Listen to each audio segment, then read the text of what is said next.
자, 성탄을 기다리는 이제 3일 남았습니다. 이 귀한 시기에 또 이 귀한 주일날에 우리 주빌리 교회 성도님들 또 이 귀한 자리에서 함께 또 주님의 말씀 나눌 수 있게 돼서 주님께 감사드립니다. 제가 평소에는 본문을 한 2절, 3절, 심하게는 한 절을 가지고 오는데 오늘 좀 장편을 들고 나왔습니다. 특별한 날이니까요. 자, 오늘 보시는 본문은 마가복음에서 제가 한번 살펴보았는데 이 마가복음에서 나오는 이 바알세불 얘기는 사실은 마태, 마가, 누가 세 군데 다 나옵니다. 똑같은 얘기가 세 군데 다 나오는데 서로 전하고자 하는 메시지는 각각 다릅니다. 이렇게 생각하시면 됩니다. 예수님이 하신 그 말씀, 그 예수님 얘기인데 그 전부 다 다른 얘기하면 어떡하냐? 아니요. 그게 아니고 이렇게 보는 게 좋습니다. 우리가 어떤 강연 수업을 듣고 나면은요, 사람은 보고 싶은 거 보고 듣고 싶은 거 듣는다고 해서 각자 자기 성향대로 자기 업종에 따라 자기 취향에 따라서 거기에서 받아들이는 메시지가 다 달라요. 그런데 하나하나가 다 맞는 얘기고 옳은 진리입니다. 그죠? 예수님 주위에서 이렇게 함께 지내면서 배웠던 제자들도 마찬가지로, 그리고 그 이후에 생겼던 공동체들도 마찬가지입니다. 예수님을 보고 우리 공동체에서 필요한 메시지 받은 박자가 다 다르다는 얘기입니다. 그런 차원에서 오늘은 제가 마가복음에 나오는 이 마가 공동체에서 전하는 이 얘기를 어떻게 보고 있었는지, 어떤 메시지로 받아 전해 들었는지 그쪽에 좀 집중을 해보려고 합니다. 자, 그래서 맨 처음에 얘기를 보면은요, 가족들이 예수가 미쳤다는 소문을 듣고 잡으러 나섰습니다. 그리고 바로 다음에 뜬금없이요, 갑자기 예루살렘에서 내려온 율법학자가 바로 등장을 합니다. 뭔가 좀 어색해 보이지 않습니까? 얘기 흐름이. 자, 이번에는요, 요걸 갖다가 전체 오늘 본문 내용 중에서 자, 22절 중간에 바알세불 나오는 얘기 부분 그거 빼버리고 맨 처음에 길 나선 거부터 해가지고 그 이후에 이제 어머니 형제 자매들이 도착해서 우리 예수 좀 불러주세요. 가족입니다. 하고 했던 그 부분을 연결을 시켜보겠습니다. 그러면 얘기가 이렇게 됩니다. 연결해서 보면 우리 함께 한번 읽어보실까요? 시작. 예수께서 집에 들어가시니 우리가 다시 모여들어서 예수의 일에 음식을 먹을 겨를도 없었다. 예수의 가족들이 예수가 미쳤다는 소문을 듣고서 그를 붙잡으러 나섰다. 그리고 잠시만요. 그리고 그때 요 말만 빼버리고 계속 읽어봅니다. 시작. 예수의 어머니와 동생들이 찾아와 바깥에 서서 사람들을 끌어내려 예수를 불렀다. 우리가 예수의 주위에 둘러앉아 있다가 그에게 말하였다. 보십시오, 선생님의 어머니와 동생들과 누이들이 바깥에서 선생님을 찾고 있습니다. 자, 그래서 뒤에 계속 이렇게 연결이 되고 마무리가 되는 부분인데 어떻습니까? 얘기가 훨씬 한결 이제 얘기가 이제 제대로 이제 얘기가 진행이 되는 거죠. 훨씬 더 자연스럽죠. 이걸 가지고 학자들이 마가복음을 연구를 하는 학자들이요, 일명 마가의 샌드위치라고 합니다. 마가복음이 쓰는 독특한 글을 쓰는 형식이라는 겁니다. 자, 이런 형식들이 예를 들어서 몇 가지를 들 수 있는데요. 마가의 샌드위치는 먼저 야이로의 딸 혈루병 얘기 있습니다. 고치러 가는 길에 중간에 혈루병 얘기 나와요. 그리고 다시 가서 고칩니다. 다 제자들 파송하는 중간에 세례요한 얘기가 나오고요. 그 다음에 무화과나무 얘기 중간에 또 성전 정화 얘기도 같이 겹쳐서 그렇게 나옵니다. 자, 마가복음의 성격을 잠깐 그렇게 한번 봤는데 다시 본론으로 돌아와서 오늘 우리 본문 말씀은요, 일단 가족들이 예수님을 데리러 온 얘기, 그리고 예루살렘 율법 학자들이 바알세불 논쟁을 가지고 온 얘기, 이 두 개 얘기인데 사실은 이렇게 마가복음에서 이 두 개를 갖다가 이렇게 샌드위치로 만들어 놓은 거 하나의 메시지가 있습니다. 하나의 얘기가 된다고요.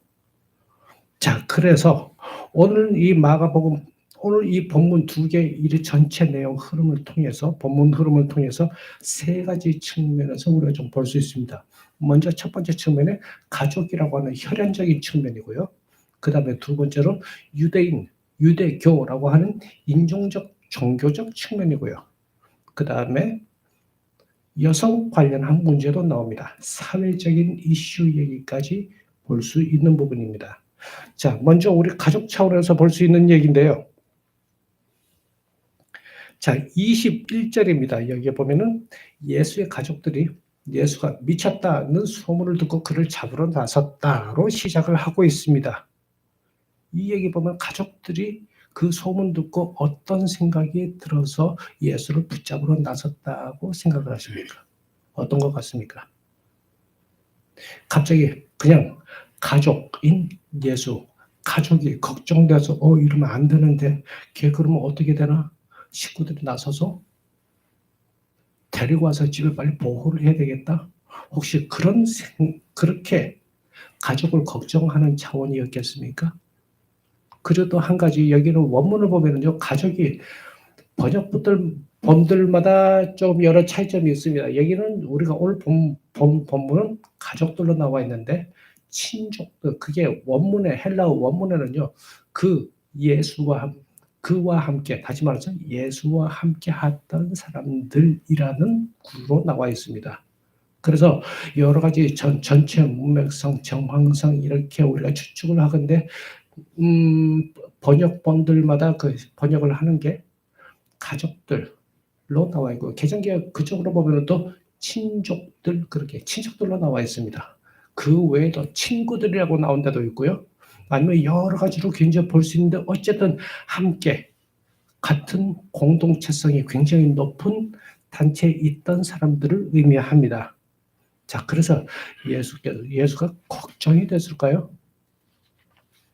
그런데 이걸 갖다가 사실은 조금 다른 각도에서 좀 생각해 볼 수 있을 것 같습니다. 명예라고 하는 측면입니다.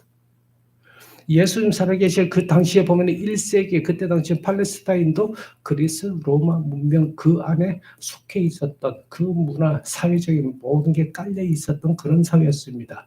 그때 그 사회는요, 사회적인 상식적으로 은혜라고 하는 게 있습니다. 은혜, 호의, 사회문화적으로 이런 게 있는데 이 개념은요, 그때 당시에는 전부 다 후원 개념으로 후원제, 제도적인 게 아니라 그때 사람들 일반적으로 사람 사는 방식이었어요. 또 집안에 좀 물질적으로 경제적으로 여유가 있고 상류층 사람이 이렇게 지나다 보고 마음에 흡족한 누군가 있는데 조금 돈도 좀 부족하고 사회적으로 조금 떨어지는데 도움을 좀 주면 좋겠다 하는 마음에 드는 사람이 있으면은 그냥 후원해 주는 거예요. 그걸 가지고 카리스 은혜라는 단어를 그때 개념으로 그런 개념이 사회적으로 있었습니다. 그래서 이게 베풀어 주는 게 어떻게 은혜를 베풀어 주냐면 돈, 물질 이런 걸로 베풀어 줄 수도 있고요. 아니면은 일자리를 소개를 해 줄 수도 있고요. 아니면 또 한 가지 아주 중요한 사람, 그 사람한테 도움이 될 만한 사람을 소개시켜 줄 수도 있습니다. 그러면 이 후원을 받은 사람은 후원을 베풀어 준 사람한테 어떻게 해야 돼요? 분명히 보답이 있어야 되겠죠. 그런데 후원을 해 준 사람은, 은혜를 베푼 사람은 그 받은 사람한테 대해서 아무것도 바라지 않습니다. 그렇게 해야 돼. 너 힘들 때 도와줬으니까 갚아라. 이런 전제 조건이 있는 게 아니에요. 그냥 그 사람, 내가 도와줘서 그 사람 잘 되면 그걸로 땡입니다. 그런데 한 가지 사회적으로, 묵시적으로 통하는 게 있었다면 그렇게 은혜 받은 사람에 대해서 베푼 사람이 뭘 기대를 하냐? 감사하는 마음입니다. 그거면 됩니다. 사회적으로 혹시 그게 가능할까? 신앙적으로, 가족적으로는 이게 너무 당연한 건데 사회생활 속에서 그게 가능할까?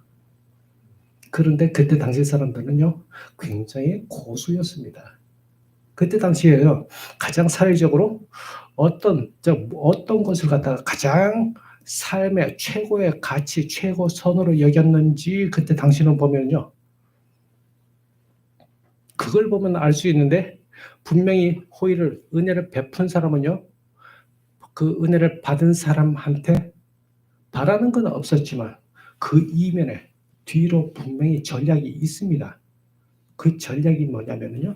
그 사람이 나한테 감사하는, 진심으로 감사하는 마음을 갖는 거고, 그렇게 되면 어떻게 돼요? 그렇게 감사하는 마음 있으면요. 그 사람은요. 가는 데마다 이런 사람이 이런 훌륭하신 어른들, 선생님, 이런 높으신 분이 있었다. 가는 데마다 얘기를 해요. 평판이 자자해집니다. 거기로서부터 얻을 수 있는 게 바로 명예입니다. 고대 그리스, 로마 그때 당시에는요. 돈, 권력, 이거보다도 훨씬 더 높은 가치로 여겼던 게 명예입니다. 돈, 권력 이거 가지고는 이거보다 훨씬 더 앞세울 게 명예. 이거 가지고 죽고 살고 하는 바로 그런 시대였다고요.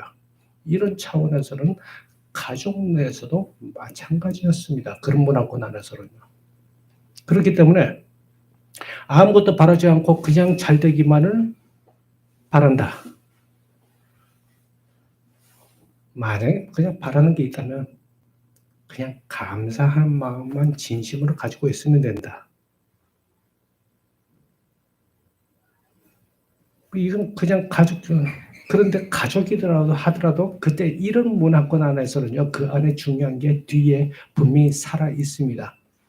그게 바로 지금 방금 말씀드린 명예라고 하는 겁니다. 명예. 자, 그래서요, 오늘 본문은 이렇게 보면은요, 이제 이 가족들이 이 나설 때, 그때, 당시 순간에 그 소문 듣자마자 맨 먼저 들었던 생각, 어떤 것이 짐작해 볼 수 있습니다. 그건 뭐냐면요. 그건 미쳤다. 그걸 붙잡으러 나섰다는 얘기가 나왔죠. 맨 처음 든 생각이, 집안에 이런 사람이 있으면요. 바로 동네 눈치 봅니다. 동네 사람들은 어떻게 볼까? 그 아들 하나뿐만 아니라 우리 가족 통째로 싸서 그때 당시에 동네 사람들한테 부정적인 이미지 그렇게 한번 내비치기 시작하고 눈길이 그런 눈초리를 받기 시작하면 인생 살기 힘들어집니다. 그게 그때 고대 사회의 특징이에요. 자, 그래서 바로 이 미친 아들 때문에 받게 된 불명예, 이걸 가장 먼저 떠올렸을 가능성이 아주 크다는 겁니다. 그렇기 때문에 빨리 가서 바깥에 못 돌아다니게 집에 데려다 놔야죠.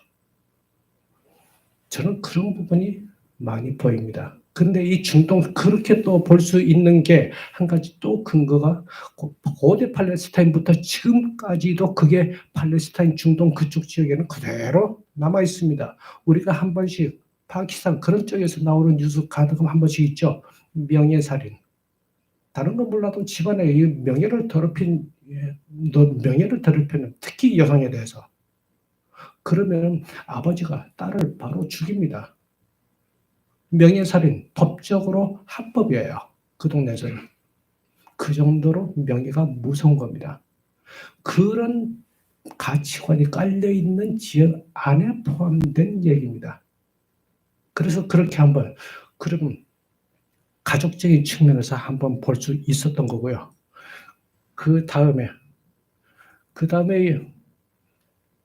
이렇게 됐었죠. 그래서 불명예라고 하는 거 잘 한번 기억을 해보시고 이게 어떤 건지. 그 다음에 우리가 생각을 해볼 수 있는 게 유대교, 인종적, 종교적 측면인데 자 한번 여쭤보겠습니다. 예수님의 종교는 뭐였을까요? 유대교죠. 목사님께서 대답하시면 굉장히 우리가 듣고 보면은 맞다 그러는데 이거 처음 이 질문을 듣게 되면 굉장히 당황스럽습니다. 예수님 종교? 기도? 아닌데 이렇게 돼요. 유대교였고요. 교도였습니다. 그래서 굉장히 유대교 율법에도 정통하시고 거기에 대해서 그 율법을 바로 세우고자 하신 부분이 굉장히 강하시고 그래서 그 안에서 율법학자들 그다음에 제사장들 그리고 바리새인들 그렇게 많이 부딪혔던 거예요. 오케이. 자, 그래서요. 이게 다른 각도에서 이렇게 먼저 가족들의 이런 의심, 불신 요랬던 게 이제는 예루살렘에서 내려온 율법학자들이 예수를 향해서 사탄과 한통속이다. 이렇게 공격하는 걸 이제 그대로 넘어옵니다. 가족이나 사실 이렇게 보면요. 가족이나 율법학자들이나 예수님한테는 다를 게 하나도 없는 거예요. 그냥 상대만 바뀌었을 뿐. 자, 그래서 예루살렘에서 그렇게 내려온 이 율법학자들, 여기서 한번 생각을 해볼 수 있습니다. 이 사람들이 그러면 종교적인 문제를 일으키는 사람이 있어가지고 그걸 바로 신앙을 바로 잡으러 온 거겠습니까? 아니에요. 자, 예루살렘에서 내려왔다는 거, 이걸 볼 필요가 있는데, 그때 당시에는 지방마다도 서기관들은 다 있었습니다. 율법학자가 서기관이죠. 어떤 성경에는 율법학자, 어떤 성경에는 서기관. 이 서기관들은요, 지방 서기관들이 다 있었는데, 웬만한 이름은요, 고대 당시에 차도 없어요. KTX도 없고요. 다 걸어서 몇 날 며칠 그 먼 길. 근처에 있던 서기관들이 와서 어떻게 공격을 하거나 그렇게 했을 겁니다. 그런데 그 멀리 떨어진 예루살렘에서 있는 서기관들이 내려와요. 생각을 해봅시오. 예수라고 하는 그 일반 그냥 그 시대 문화 속에서는 하층민이었습니다. 그죠? 그 무리들은 모여가지고 하는데 그 문제 때문에 중앙에서 고위층들이 내려온 거예요. 이건 그러면 또 그렇게 생각을 하면 얘기가 좀 달라집니다. 자, 그래서 결국에는 거기 예루살렘 성전 중앙에서 내려온 이 서기관들, 그 사람들이 왜 내려왔겠습니까? 종교적인 그건 아닌 것 같습니다. 일단 두 가지로 볼 수 있는데요. 예수님의 행적과 그 가르치심과 그 모든 일들, 그래서 사람들은 모이는 게 이게 소문이 아날로그도 최고 아날로그 시대였어요. 소문 전달되는 속도가 아주 느리고 지역적으로도 한정적이에요. 그런데 그 지방 시골에서 일어난 일이 저 멀리 중앙에 서울 한가운데 국회, 정부 있는 그쪽에까지 소문이 파다하게 났던 거예요. 그 정도로 예수님의 이 사건이 대단했습니다. 그동안의 행적들이. 그리고 사람들이 많이 그러니까 안 내려올 수 없을 정도로 이 사건이 커진 겁니다. 그리고 또 한 가지, 이 사람들이 대중적이었다고 하는 이 말은요, 다시 말해서 굉장히 정치적인 위협을 받고 있다는 의미로 해석할 수 있습니다. 지금 21세기 지금도 마찬가지예요. 중앙정부에서 어떤 지방 개인의 한 사람이요, 인기가 너무 심해가지고 엄청나게 많은 사람을 몰고 다니고 그 영향력을 크게 발휘한다면요, 정치하는 사람들 입장에서는 그 받는 위협감이 엄청납니다. 거기에 따른 음모론도 역사적으로 굉장히 많죠. 자, 그래서 이건 결국에는요, 굉장히 정치적인 위협으로 받아들이고, 그리고 결론적으로는요, 속내는 겉으로는 종교적으로 공격을 하는 거였는데, 실제적으로 그 내면에는요, 속내는요, 정치적으로 자기 입지, 안정을 추구하기 위해서 빨리 저 문제를 해결하기 위해서 내려온 거예요.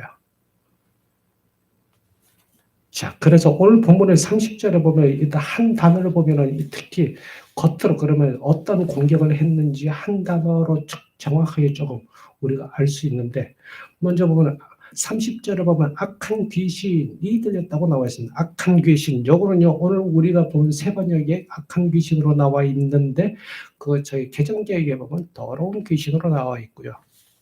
이게 헬라어 원문에 보면은 이렇게 읽을 수도 없는 이렇게 생긴 단어로 나와 있습니다. 푸뉴 아카타톤이라고 하는 이런 말인데, 이게 푸뉴마는 스피릿을 얘기하고요. 아카타톤이라고 하는 말이 unclean, 깨끗하지 못한, 그래서 unclean spirit, 깨끗하지 못한 영이라는 말로 원문에 나와 있는 부분에 대해서 해석이 된 거예요. 자, 그러면 그리고 이 단어는요, 유대 정결례법에서 기본적으로 사용하는 용어입니다. 용어. 귀신 들렸다고 이거 상태가 안 좋다 그러면 일단은 이거 정결례 언클린하다는 이걸로 다 거는 거예요. 정신적으로, 영적으로 아니면 육체적으로 여러 가지 방면에서 항상 언클린 이거 걸리면은 유대교 안에서는 심각한 문제가 생깁니다. 다 모세율법에 걸리는 거예요. 그래서 공격할 때 이게 최고 강력한 힘을 가지고 있습니다. 언클린하다. 유대인들에 보면은 식사 전후 손 씻는 거, 그리고 항상 목욕 자주 하는 거 유명하죠. 이거 다 정결례에 들어가는 거거든요. 안식일 문제도 다 정결례 여기다 다 들어가는 거고요. 자, 그리고 돼지고기 안 먹고 이런 것도 다 정결례 이 안에 다 들어가는 거예요. 다 모세율법 안에 있는 내용입니다.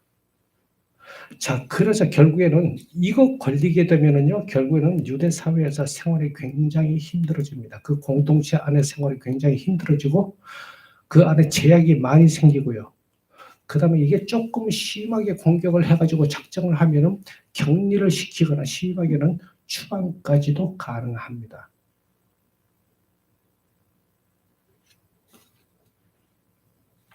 여기에다가 우리 예수님께서 비유를 든 게 보니까 참 기가 막힙니다. 우리가 그냥 여기에서 이제 세 가지를 얘기 들었는데요. 그래서 이 율법학자들한테 예수님이 비유로 바알세불 공격을 하니까 그대로 받아치는데 생각을 해봐라. 사탄인데 저쪽은 그게 말이 되냐? 그리고 한 나라, 한 국가 안에서 같은 민족끼리 갈라지면 어떡하냐? 그 나라가 온전하겠냐? 그 다음에 가정 안에서 문제가 생겨서 갈라지면 어떡하냐? 그 가정이 온전히 서겠냐? 오늘 예수님께서 받은 공격을 그대로 되돌려주고 계시는 거예요.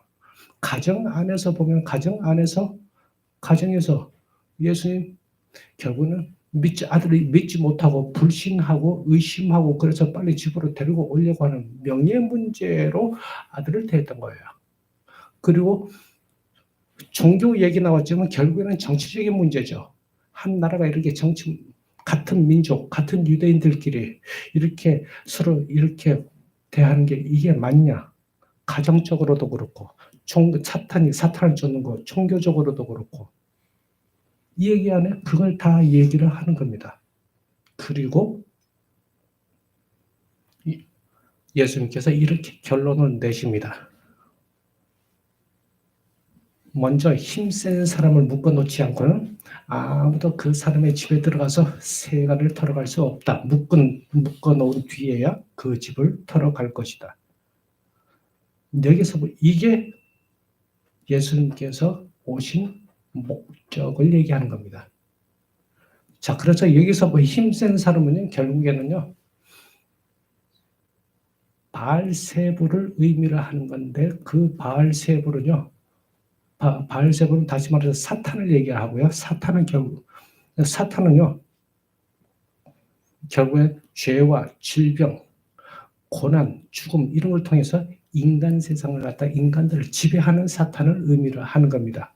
그리고 그 집에서 들어갈 세간이라고 하는 거는요, 바로 그 사탄의 온갖 죄악들로 묶어놓은 그 안에 묶여있는 우리 인간들을 의미합니다. 그러면 그 사탄을 꺾고 거기에 그 안에 묶인 세간을 털어올 주체는 누굽니까? 예수님. 바로 그 말씀을 해주시는 거예요. 여기에서 결국은 바로 이건요, 예수께서 오신 목적을 말하는 거고요. 힘센 사람의 세간을 빼앗는 것, 사탄에게서 사로잡힌 인간을 갖다가 죄와 사탄에게서 푹으로 자유케 하는 것. 바로 그것을 얘기를 하는 겁니다. 그 다음에 한 가지 더 있었습니다. 여성 관련한 사회적인 측면도 우리가 조금 보이는 부분이 있는데 여기에서 이 마태복음 12장 46절 49절이 바로 이제 같은 얘기가 나오는 부분인데 거기에는요, 자매라는 단어가 한 번만 나옵니다. 그리고 누가복음에는 누이들 또는 자매들 이 단어가 없어요. 다 빠져 있어요. 똑같은 얘기인데. 그런데 마가에는 누이들 자매들 2번이나 나옵니다. 이런 거 보면은 일단 마가 이전에 마태, 누가가 그렇게 여성에 대해서 그렇게 표현이 약하거나 아예 하지 않았던 얘기는요. 우리가 어떻게 그럴 수 있냐고 하기 전에 그때 당시 사회가 당연히 아주 철저하게 남성 중심적이고 가부장적인 중심 그런 사회 속에서 사실은 글을 쓴다고 하는 거 생각하는 거 뼛속까지 그렇게 묻어 있죠. 그렇게 이상한 부분만은 아닌 것 같습니다. 그런데 너무 당연시되던 그런 상황에서 마가는 2번이나 썼어요. 다시 말해서 마가복음에서는요. 우리가 살고 있는 가정, 이 나라, 이 사회 안에서 여성들의 존재까지도 분명히 인식을 하고 표현을 하는 부분이 있습니다. 주장을 하는 거예요. 여성들도 우리 함께 가족이고 우리 함께 하는 존재들이고 우리 함께 하는 예수님의 하나님의 자녀들이다. 분명히 인정을 하고 똑같은 위치에 표현을 하려고 하는 그래서 내가 생각을 하는 가족의 범위를 조금 더 확장을 하려고 하는 그런 의도가 보입니다. 자, 그러면 오늘 이렇게 세 측면에서 오늘 본문 말씀을 한번 서로 나눠봤는데요. 하나는 가족적인 측면이고 그 다음에 인종적, 민족적, 종교적 측면이고 하나는 여성 관련해서 사회적인 측면 이렇게 세 가지를 봤습니다. 근데 이거 세 가지 측면 같이 저기 다 보면은요, 우리가 공통적으로 뽑아볼 수 있는 특징이 셋 다 보면은 실은 같은 울타리 안에 있는 겁니다. 같은 울타리를 얘기해요. 한 가족이란 얘기예요. 다 우리 편이고 내 편이란 얘기입니다. 다 내 편 사람들이에요. 그런데 여기에서 가족이라는 이유 때문에 사랑이라고 하는 이유로 울타리 안에 점점 오히려 더 가두려고 하는, 더 묶어두려고 하는 그런 우리 인간 세상의 경향들이 참 많은 것 같습니다. 우리 가족이니까 이렇게 해야지. 부모님들의 자식들한테 사랑이라고 하는 이유 때문에 더 묶어놔요. 뭐 하려고 그러면 아니 그거 말고 이렇게 해야지 이렇게 해야지. 더 묶어놔요. 왜냐? 너 잘되라고. 너 사랑하고 아끼니까. 그래서 더 운신의 폭을 갖다가 좁히고 더 족쇄를 채워요. 이런 상황은요, 종교도 마찬가지입니다. 예수님께서는요, 우리를 자유하게 하기 위해서 오셨어요. 근데 교회는 들어오고 뭐 해야 되고 바깥에 사회생활 좀 하려고 그러면 아니 교회가 우선이지 못 나가게 자꾸 묶어요. 예수님께서는 우리의 삶의 지경을 점점 더 넓히셨는데 지금 현재 우리의 신앙, 교회가 오히려 정반대로 점점 우리를 갖다가 더 묶어버리고 축세를 채우고 그래서 우리 삶의 지경을 더 옥죄는 게 아닌지 충분히 생각을 한번 해보고 있어야 될 부분이고요. 여성에 대한 부분은 말할 것도 없습니다. 남성들요. 여성 없이 이 자리에 없지요. 존재 자체가 불가능합니다. 같은 주님의 자녀, 같은 존재들이죠. 그런데 왜 그렇게든 날립니까? 그래서 그런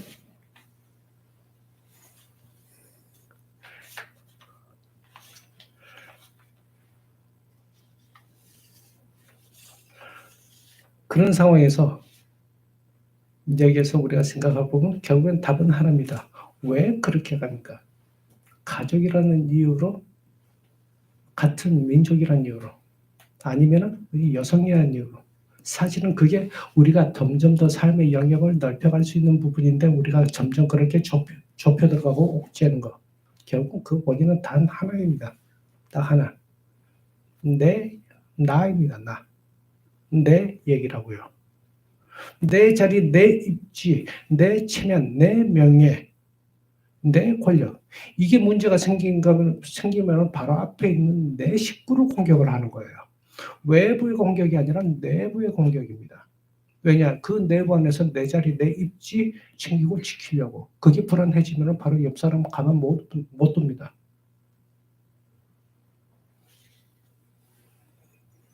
그래서 바로 그 부분을 갖다 우리가 꼭 한번 생각을 해봐야 될 부분이 있을 거고요. 이거는 단지 우리 신앙적인 측면 말씀 안에서뿐만 아니라 지금 현재 21세기 우리가 사회생활 속에서도 마찬가지입니다. 가장 대표적인 예로 하나만 볼까요? 유튜브 한번 보겠습니다. 유튜브를 이렇게 보면 이론적으로 그리고 실제적으로 정말 유용한 도구이고 툴입니다. 그죠? 잘 활용하면. 그런데 우리가 거기에서 빠지면 자칫 상당히 많은 사람들이 그 함정에 빠집니다. 덫에 빠집니다.